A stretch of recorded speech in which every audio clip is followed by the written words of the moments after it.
Hello out there in TV land.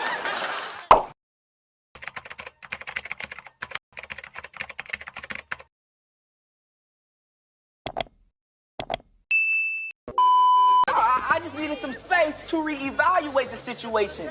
I didn't know you could see me. Believe it or not, there was a time when Disney cared about the black youth. Yes, children, you heard me correctly. There was a time when the writers and producers actually put effort into making sure young black children felt seen. You remind me of a guy I went to college with, but that was a different time.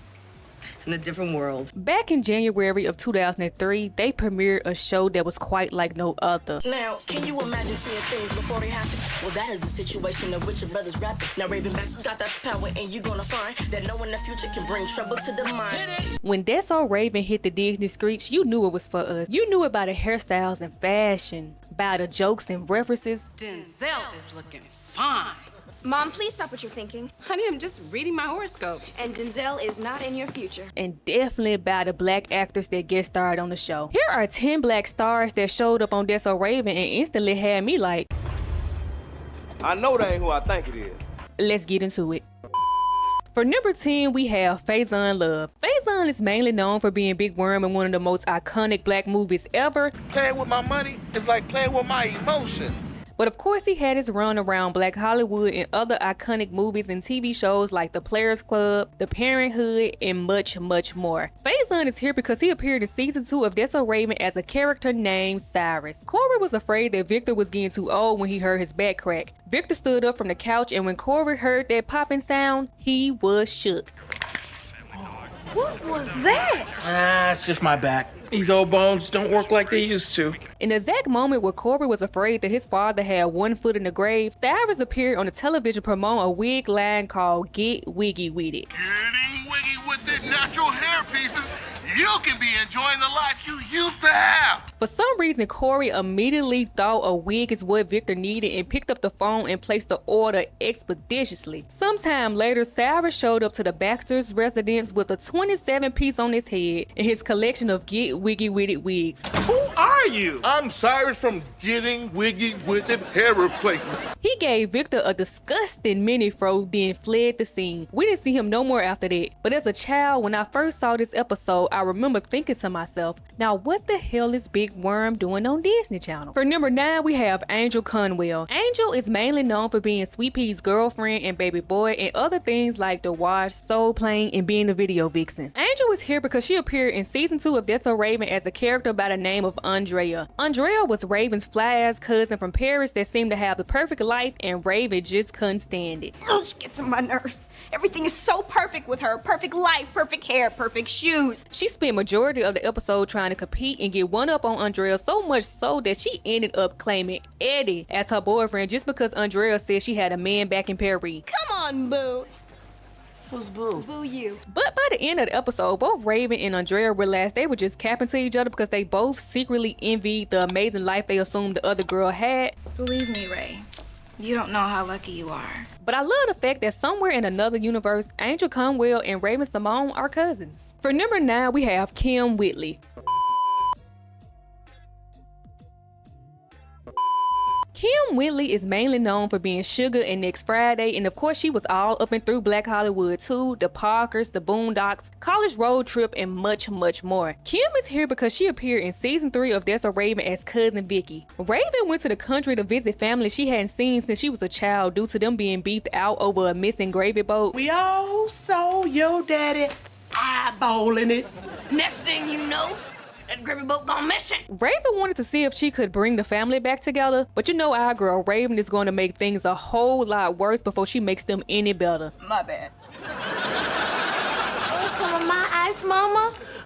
Oh, hush up. But Raven was on her Eddie Murphy in the 2 episodes that Kim starred in. I definitely have to give them the proper attention they deserve, but that's not why we're here right now. Let's stay focused. For number 7, we have Deborah Wilson. Deborah is mainly known for her insane impressions and parodies on Mad TV. And during my little research for this topic, I saw that my girl has her hands deep off in the voice acting game. I know that's right. Deborah is here because she appeared in season 2 of That's So Raven as Maisha, a music artist that Raven was crazy over. And y'all know how insane Raven gets behind them music artists. Cough, cough, boys in motion. But I'm still Maisha from up the street. Go, go, Anywho, Tanya wanted to spend some quality time with Raven at a spa, but she really wasn't feeling it until she had a vision that Maisha would be there. I just had a vision that Maisha is gonna be at the spa with my mom this weekend. Come on! Y'all know how Raven does the extra most when she's going after something, and she wanted Maisha's attention real bad, so of course things got out of hand. Raven, you stole the dog! No, Mommy must have jumped into my bag when I was pretending to be her yoga teacher.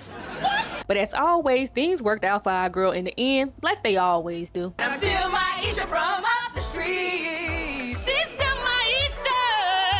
For number 6, we have Jackie Harry. Jackie Harry is mainly known to me for being Lisa on Sister Sister, one of my favorite TV moms ever. But of course, I know she stayed booked and busy. 227, Everybody Hates Chris, and so on and so forth. Jackie is here because she appeared in season 2 of That's So Raven as a character by the name of Darva. Corey won a contest to be on his favorite TV show called Better Days. Back in the 50s, things were simple as could be. A crisis was a pimple. I'm just now realizing that show was kind of questionable because it was centered around a white family in the 60s, and Corey, a young black boy, I have to add, won a part as a delivery boy who had one line. Better days for who? Anyways, Jackie played the overbearing director who didn't want the main star Allie to have much of a life outside of the show. She stayed on that girl's neck. That girl couldn't do nothing.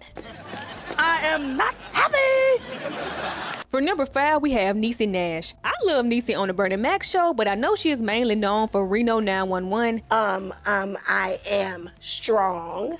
I am a black woman. Being fine as fuck and much, much more. Niecy is here because she appeared in season 1 of That's So Raven as a character by the name of Madam Cassandra, aka Shirley. Raven tried buttering her parents up, thinking that would get them to raise her allowance, but Tanya and Victor always stood on business, so of course that didn't work, leaving Raven with no choice but to get a part-time job. Raven ended up getting a job at a place called Sidekicks, where Madam Cassandra was the main attraction. If Madam Cassandra can't see it, it's not happening. Call me now. At first, Raven felt a little off about the place when she realized you didn't have to be a real sidekick to work there. They were hiring anybody and they mama. But then Raven found out how much she would be getting paid. Well, if you don't want $15 an hour. 15 an hour, wait. Yes, I think I'm getting something. Yes, I did that. And you would do it too for a check. I was an employee. And I was gonna get employee of the month, and nothing, period. She even put Eddie and Chelsea on to the hustle. Anyways, long story short, Niecy's character, Madam Cassandra, ended up asking the boss for a raise. She told him if she didn't get one, she was going to quit, stating that the place would be nothing without her. He ended up replacing her with Raven.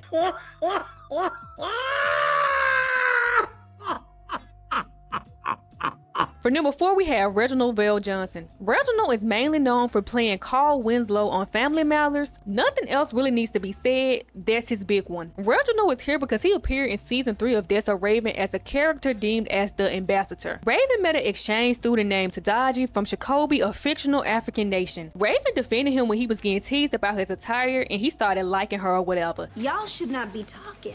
You last season shoe wearing 12-year-old shirt, sporting vest with an undershirt. He ended up giving her 3 gifts. First a feather, then a shell, and then a dress with an invitation to what Raven assumed was a party. Then on top of that, Raven had a vision and found out that Tadaji was a prince and got all hyped and wanted to turn up at that party real bad. Hey, this must have been the party that I saw in my vision, and let me tell you, the party it was on.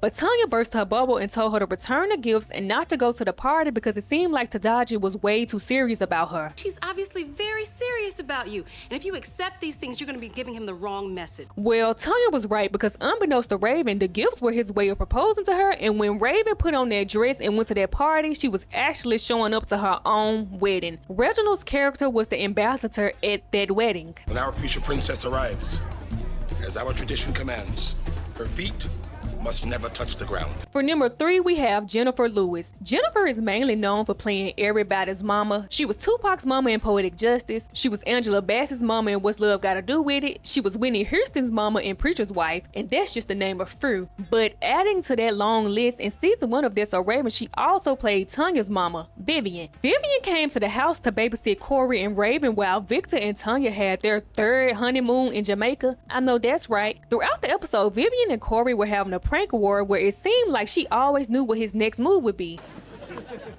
Come sit.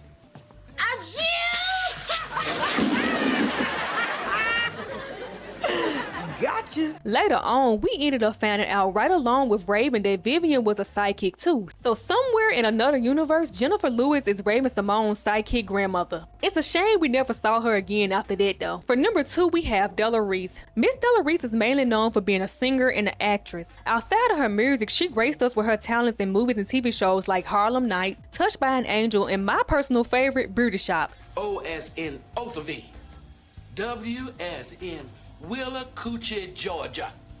Miss Delerice is here because she appeared in season 3 of That's So Raven as Miss Ronnie Wilcox. Raven, Eddie, and Chelsea volunteered at a home for senior citizens and were assigned a person to hang out with. Now, I don't know who ideal it was because this show wasn't Raven's. Why can't we do this at the mall? I mean, I'll volunteer to try on some shoes. But Raven was assigned Miss Ronnie Wilcox, who at first introduction seemed like a mean old lady who really didn't desire any company. She wanted Raven to just sit there and be quiet, but y'all know Raven has an infectious personality, and it ended up rubbing off on Ronnie.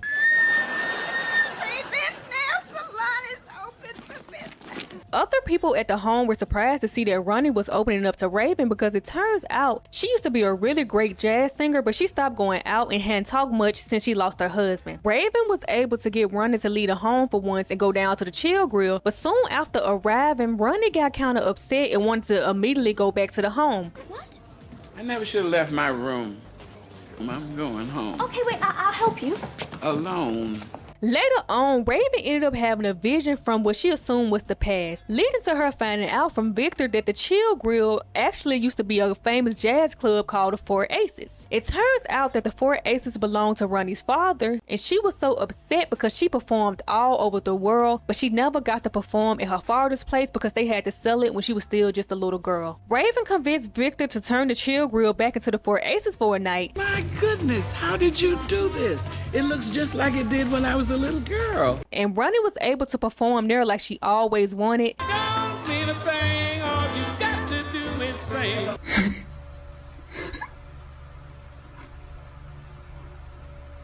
Last but definitely not least, for number 1, we have James Avery, who is widely known for being Uncle Phil from the Fresh Prince of Bel-Air. Again, nothing else really needs to be said. That's Uncle Phil. That's who we know and love him as. James is here because he appeared in season 3 of That's So Raven as Presto Jones. In the That's So Raven universe, Presto Jones was known for being the world's greatest businessman. Everything he touched and got behind turned into gold. My guy even had a whole book about it. Everybody wanted a piece of Presto Jones. Raven wanted to show him her designs for his new hip-hop line, Victor wanted to show him his chilling grilling machine, and Corey, who really didn't have an ideal of his own but still wanted to get to the money, decided he wanted to show Presto a family secret for magically getting stains out of clothes. But it didn't work out for none of them. Raven's outfit had a malfunction, so did Victor's chilling grilling machine.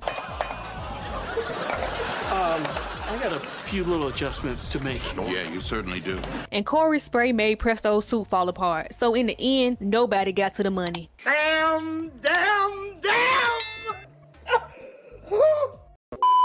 I miss when Disney cared about black kids. Let me stop playing. Disney probably do still care about the black youth. I don't know. I hung up my Disney Channel jersey a long time ago. I don't even know what they play on Disney Channel these days. Do Disney even still have a channel? When you go to Disney Channel, what are they playing? Like what are they playing on Disney Channel these days? I don't even know. What are they doing for the black youth these days?